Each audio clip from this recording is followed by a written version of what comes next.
Si Kunon ay isinilang sa isang mayamang pamilya ng Maharlika, ngunit mula pa sa simula ng kanyang buhay, dala na niya ang isang kakilakilabot na sumpa, siya ay bulag.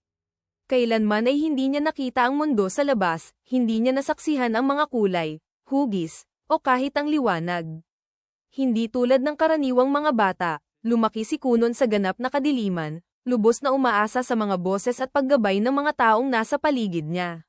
Sa kabila ng marangyang pamumuhay, maraming tagapaglingkod, at sapat na pag-aalaga, hindi niya naranasan ang kagandahan ng mundong itinuturing na normal ng iba. Isang araw, tinanong ni Kunon ng kanyang butler ng isang simple ngunit masakit na tanong, ano ba ang ibig sabihin ng makakita? Ipinaliwanag ng butler na ang paningin ang nagbibigay daan upang makilala ng tao ang mga hugis, kulay, at anyo ng lahat ng bagay sa paligid. Nang marinig ito, lalo pang nalungkot si Kunon dahil mas lalo nitong ipinakita ang lahat ng kanyang kakulangan. Ang kanyang pagkabulag ay hindi isang karamdaman, kundi bunga ng tinatawag na hero's scar, isang sumpang naipapasa sa dugo ng kanilang angkan. Nag-ugat ang hero's scar sa maalamat na banal na kabalyero na si Histor Haglia, na minsang lumaban at tumalo sa Demon Lord daan-daang taon na ang nakalilipas. Dahil sa malagim na kapalarang ito, madalas siyang kawan ng mga tao, ngunit hindi niya nauunawaan kung bakit iba ang pakikitungo nila sa kanya. Higit sa lahat, nais lamang ni Kunon na tratuhin bilang kapantay ng iba. Ipinanganak si Kunon na may water crest, na nangangahulugang may likas siyang kakayahan sa water magic. Dahil dito, itinalaga ng kanyang pamilya si Gian, isang salamangkera ng water magic, upang turuan siya ng mahika.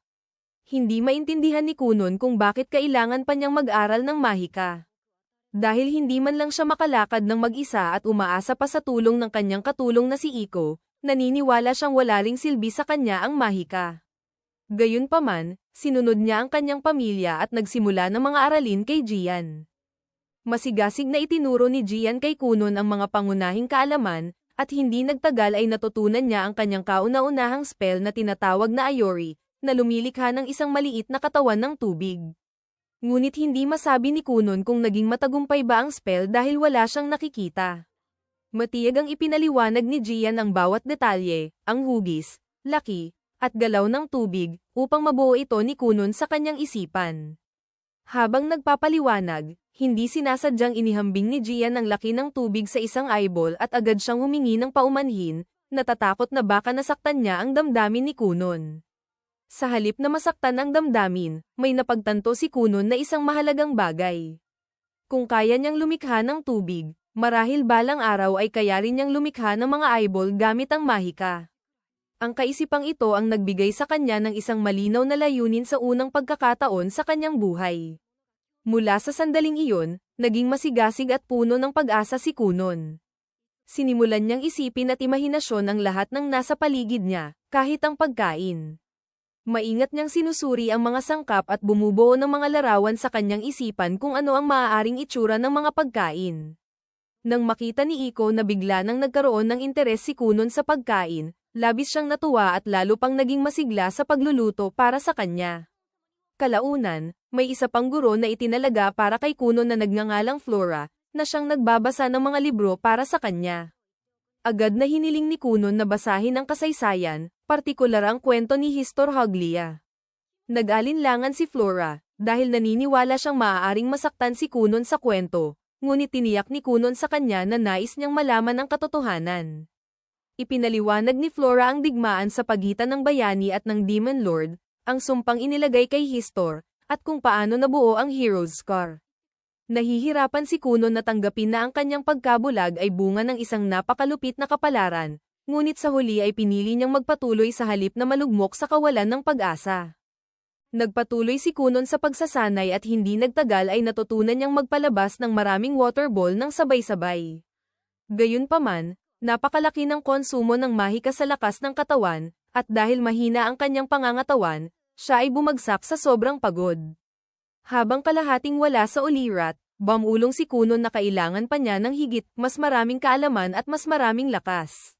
Sa una ay hindi ito naintindihan ni Iko, ngunit agad na ipinaliwanag ni Kunon ang kanyang ibig sabihin. Itinuro ni Iko na halos hindi kumakain si Kunon, kaya naman kulang siya sa lakas. Hinikayat niya itong kumain pa, at pinaalala na 7 taong gulang pa lamang siya. Sumang-ayon si Kunon at nagsimulang dagdagan ang kanyang pagkain. Nang mapagtanto ni Kunon kung gaano kaina ang kanyang katawan, nagpasya siyang mag-aral ng swordsmanship upang patibayin ang sarili. Buong siglang tumakbo si Iko upang humiling ng isang guro sa espada mula sa ama ni Kunon na si Lord Gerayon. Sa unang pagkakataon, tinawag ni Kunon si Iko sa kanyang pangalan at taos-pusong nagpasalamat sa lahat ng kanyang ginawa para sa kanya. Kinabukasan, dumating si Jian at nadatnan si Kunon na nagsasanay kasama ang sword instructor na si Uro. Namangha si Jian sa laki ng ipinagbago ni Kunon. Noong una niya itong makilala, tila wala itong sigla sa buhay, ngunit ngayon ay maliwanag na ang ngiti nito. Sa oras ng pagsasanay sa mahika, lubos na nagulat si Jian nang makita si Kunon na walang kahirap-hirap na nakapagpalabas ng maraming water ball ng sabay-sabay. Napagtanto niyang si Kunon ay isang pambihirang henyo. Samantala, sa Imperial Castle, ipinaalam kay Prinsesa Mira na handa na ang kanyang karwahe upang ihatid siya sa pakikipagkita sa kanyang kasintahang si Kunon. Kinamumuhian niya ang ideya ng kasal at naniniwalang ganoon din ang nararamdaman ni Kunon. Ang kanilang kasunduan sa pagpapakasal ay inayos dahil si Kunon, bilang tagapagdala ng Hero's Scar, ay may mahalagang papel sa politika. Naalala ni Mira ang una niyang pagkikita kay Kunon noon, bilang isang malungkot at walang interes sa anumang bagay. Ngunit pagdating ni Mira sa mansyon ni Kunon, siya ay labis na nagulat. Sinalubong siya ni Kunon ng isang maliwanag na ngiti. Hindi makapaniwala, tinanong niya si Iko kung si Kunon nga ba talaga iyon, at kinumpirma ito ni Iko. Ipinaliwanag ni Kunon na binago ng mahika ang kanyang buhay. Ipinakita niya ang kanyang kakayahan sa pamamagitan ng paglikha ng isang bahaghari sa ibabaw ng ulo ni Mira. Namangha si Mira at sa wakas ay nakita niya si Kunon sa ibang pananaw. Humingi ng paumanhin si Kunon sa kanyang mga naging asal noon at nangakong magbabago. Tinanggap ito ni Mira, at magkasama nilang ginugol ang araw ng masaya. Pagkatapos umalis ni Mira, kapwa sila napaisip sa isa't isa. Pagkatapos nito, sinimulan ni Kunon ang pag-aaral ng asal at wastong pag-uugali sa ilalim ng paggabay ni Flora. Samantala, nahihirapan si Jian kung ano pa ang susunod na ituturo sa kanya, dahil nalampasan na ni Kunon ang lahat ng kanyang inaasahan. Kaya't nagpasya siyang mag-focus sa mas maselang kontrol ng mahika, tulad ng pagbabago ng temperatura at katangian ng tubig. Agad itong naunawaan ni Kunon at nagawa pa niyang lumikha ng tubig na may lasa ng apple juice, dahilan upang mawalan ng masabi si Jian. Unti-unting na-develop ni Kunon ang kakayahang makaramdam ng mga hugis at kalaunan pati mga kulay. Iniulat ito ni Iko kay Lord Gerayon, at ipinaliwanag na kaya na ngayon ni Kunon tukuyin ang mga kulay sa malapitan at kahit magbasa ng teksto sa pamamagitan ng pagdama sa kaibahan ng mga kulay. Mas lalo pang nagsanay si Kunon at lumikha ng isang pulang bowl ang tubig. Nang dumating ang kanyang mga magulang, nawalan siya ng konsentrasyon kaya't bumagsak ang tubig sa kanya.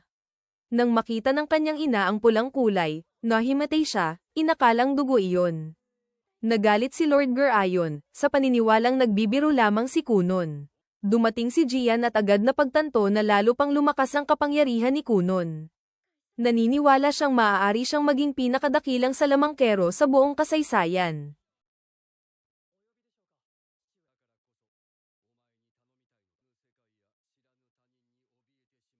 Isang araw, ipinatawag ng pinuno ng bahay ang nakatatandang kapatid na si Iksho sa kanyang silid-aralan. Sa kalmado ngunit seryosong tinig, ipinaliwanag niya na pinag-iisipan niyang ipadala si Kunon, ang bunsong anak, sa isang paaralan para sa mga maharlika. Alam niyang hindi ito magiging madali. Bihirang lumabas ng mansyon si Kunon, at dahil siya ay bulag, maaaring maging napakahirap para sa kanya ang umangkop sa mundo sa labas. Gayunpaman, iyon mismo ang dahilan kung bakit naniniwala ang ama na kailangan talagang pumunta roon si Kunon.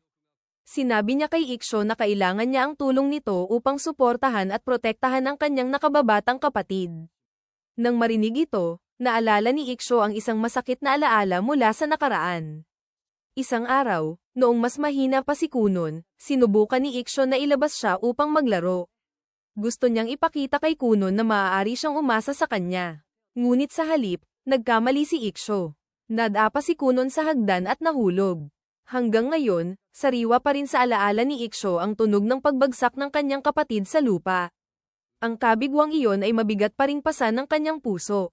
Gayunpaman, yumuko si Iksho at nangako sa kanyang ama na sa pagkakataong ito, gagawin niya ang lahat ng kanyang makakaya upang protektahan si Kunon. Samantala, si Kunon ay nasa loob ng mansyon, lubos na nakatuon sa pagbabasa ng isang aklat ng mahika. Inilalarawan sa aklat ang isang teknik ng panghuhula gamit ang tubig, kung saan ang isang sisidlang ginamitan ng mahika ay pinupuno ng tubig upang matunton ang mga nawawalang bagay o kahit masilip ang hinaharap.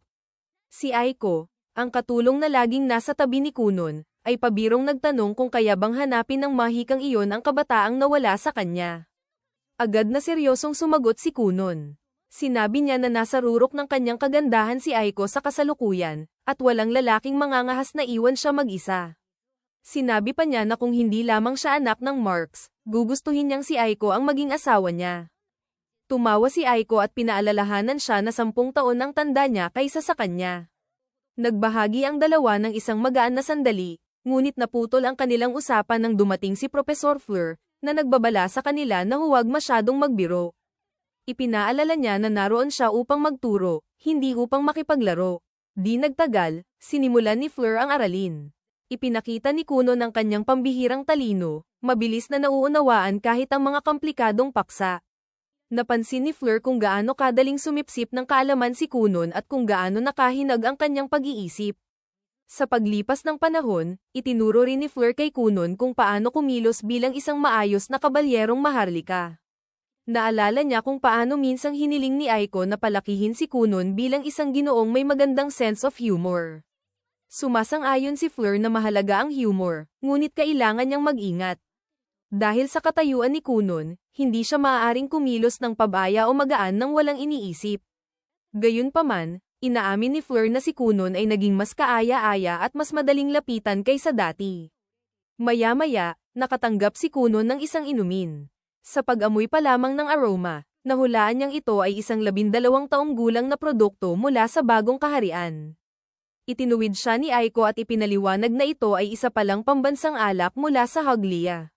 Nang sumapit ang gabi, naglakad pa uwi sina Kunon at Aiko sa malamig na kagubatan. Dahil sa mababang temperatura, nakaramdam ng hindi komportable si Aiko, kaya hiniling niya kay Kunon na may gawin tungkol dito. Bilang tugon, lumikha si Kunon ng 2 mainit na bola ng tubig at binalot ang mga ito ng napakalambot at elastikong lamad. Nang idikit iyon ni Aiko sa kanyang mukha, agad siyang nahulog ang loob sa pakiramdam. Ipinaliwanag ni Kunon na dinisenyo niya ang mga iyon upang maging banayad at kaaya-aya. Pagkatapos ay binago ni Kunon ang paksa at binanggit na nais siyang kausapin ng kanyang ama. Naisip niya kung siya ba ay mapapagalitan. Sinabi ni Aiko na duda siya roon, at naniniwala siyang natutunan na ni Kunon ang kanyang aral matapos ang insidente ng higanteng pulang bola. Sumagot si Kunon na ginawa lamang niya iyon dahil iminungkahi ni Aiko na gumawa siya ng isang bagay na kapansin-pansin. Inamin naman ni Aiko na baka sumobra siya noon. Pagdating nila sa bahay, sinalubong sila ni Baron, ang Katie wala, at di nagtagal ay dumating din si Iksho, nakakababa lamang mula sa 2nd palapag. Habang naglalakad sila sa bulwagan, tinanong ni Iksho kung hindi na ba talaga kailangan ni Kunon na gabayan pa sa pamamagitan ng kamay. Kalmadong sumagot si Kunon na kayanan niyang maramdaman ang karamihan sa kanyang paligid. Nang makita ang paglaking ito, pinuri ni Iksho kung gaano nakalaki ang ipinagmature ni Kunon. Di nagtagal, dinala ang magkapatid sa harap ng kanilang mga magulang. Ipinaliwanag ng kanilang ama na natapos na ni Kunon ang mga pag-aaral na katumbas ng tinuturo sa isang paaralan ng mga maharlika. Gayunpaman, tinanong pa rin niya kung nais ba ni Kunon na pormal na pumasok sa paaralan. Tumanggi si Kunon at sinabi niyang naniniwala siyang magiging abala lamang sa iba ang kanyang presensya at mas gugustuhin niyang ituon ng pansin sa ibang mga bagay. Iginiit ng ama na nais niyang mabuhay si Kunon ng malaya, ngunit pinaalalahanan siya na ang lahat ng anak ng maharlika ay kinakailangang pumasok sa paaralan. Opisyal, itinuturing na si Kunon bilang isang estudyante. Subalit dahil sa pahintulot ng hari, mayroon siyang espesyal na exemption. Gayunpaman, hinikayat ng Mark si Kunon na pag-isipang mabuti ang kanyang kinabukasan. Hindi ito naunawaan ni Kunon at nagsimula siyang magpaliwanag na maayos niyang pinamamahalaan ang kanyang allowance at palagi niyang iniisip ang kapakanan ng iba, maliban na lamang noong pinasabog niya ang higanteng pulang bola at ginawang parang lugar ng handog na hayop ang bakuran. Sa pag-alaala nito, kinabahan siya. Sumang-ayon ang kanyang ama na iyon ay hindi mapapatawad, ngunit nilinaw niyang hindi iyon ang tinutukoy niya. Ang tinutukoy niya ay si Prinsesa Mira. Ipinaliwanag ng Marx na ang mga maharlikang nabibigong gampanan ang kanilang mga tungkulin ay napag-iiwanan sa lipunan. Dahil kay Kunon, maaaring maapektuhan ang magiging posisyon ni Prinsesa Mira sa hinaharap. Nang marinig ito, pumayag si Kunon na pumasok sa paaralan, kahit pa itinuturing niya itong isang abala. Nagmungkahi ang kanyang ama ng isang alternatibo, maaari namang kunin ni Kunon ang mga pagsusulit sa promosyon. Kapag naipasa niya ang lahat ng 5, makakatanggap siya ng diploma ng pagtatapos at kakailanganin na lamang pumasok sa paaralan tuwing araw ng pagsusulit. Ipinaliwanag ni Iksho na siya at si Mira ay magtatapos din sa susunod na pagsusulit, kaya sabay-sabay nilang kukunin iyon. Sinabi ng kanilang ina na kailangan nilang ihanda agad si Kunon sa pamamagitan ng pagbili ng mga bagong damit, sapatos, at mga Amerikana. Tinawag niya si Aiko upang tumulong. Matapos silang umalis, sinabi ng Marx kay Iksho na ang iba pang mga kasapi ng pamilya ng hari ay nag-aaral din sa parehong paaralan. Tiniyak ni Iksho sa kanya na magiging maayos ang lahat. Di naglaon, nakilala ni Kunon si Prinsesa Mira, na ngayon ay tinitingnan siya sa ibang pananaw. Namumula ang kanyang mukha habang tinatanong kung totoo bang papasok na siya sa paaralan. Kinumpirma ni Kunon na pupunta lamang siya tuwing mga araw ng pagsusulit at inamin na hindi niya talaga nauunawaan kung ano ang paaralan. Nangako si Mira na mananatili siya sa kanyang tabi araw-araw. Nag-alala si Kunon na baka magselos ang mga lalaking may gusto kay Mira. Iginiit ni Mira na hindi iyon magiging problema.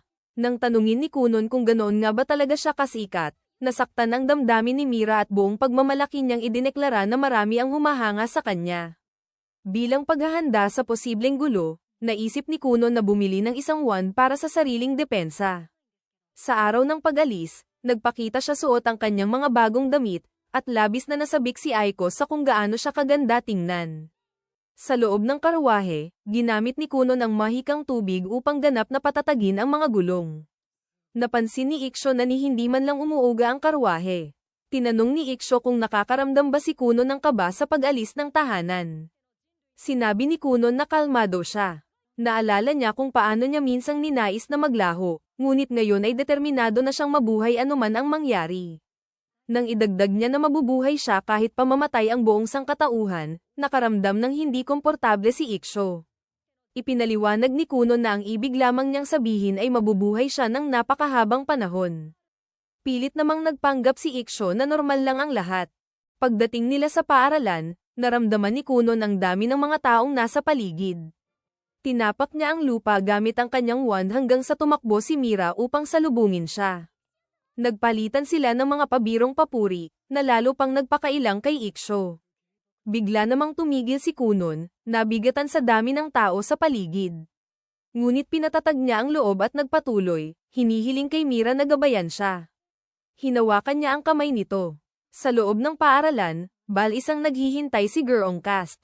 May narinig siyang mga balita na si Kunon, ang ikalawang anak ng Marx at tagapagdala ng peklat ng bayani, ay labis na mahiyain.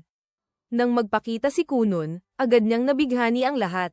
Ipinakilala ni Cast ang sarili bilang kanyang magiging gabay. Kakaiba ang ikinilos ni Kunon nang igiit niyang siya ay isang babae sa sandaling iyon. Lubos na nalito si Cast, ngunit nailigtas siya ng pagring ng kampana.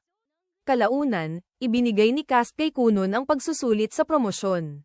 Sa kabila ng walang tigil niyang pagsasalita ng kung ano-ano, nasagot ni Kunon ng tama ang bawat tanong. Pagkatapos nito, nagtungo siya sa kantina kasama si Mira, ngunit hinarang sila ni Prinsipe Lyle, ang nakatatandang kapatid ni Mira. Biglang tumaas ang tensyon. Upang makatakas, palihim na wisikan ni Kunon ng tubig ang pantalon ni Lyle, na nagmukhang parabang napaihi ito. Dahil sa matinding kahihiyan, napilitan si Lyle na umatras. Pagkaraan, casual na tinanong ni Kunon kung sino ang lalaking iyon. Ipinaliwanag ni Mira na iyon ang kanyang kapatid, ang ika-6 na prinsipe ng Hoglia. Sinabi ni Kuno na nagpapasalamat siyang si Iksho ang kanyang kapatid sa halip.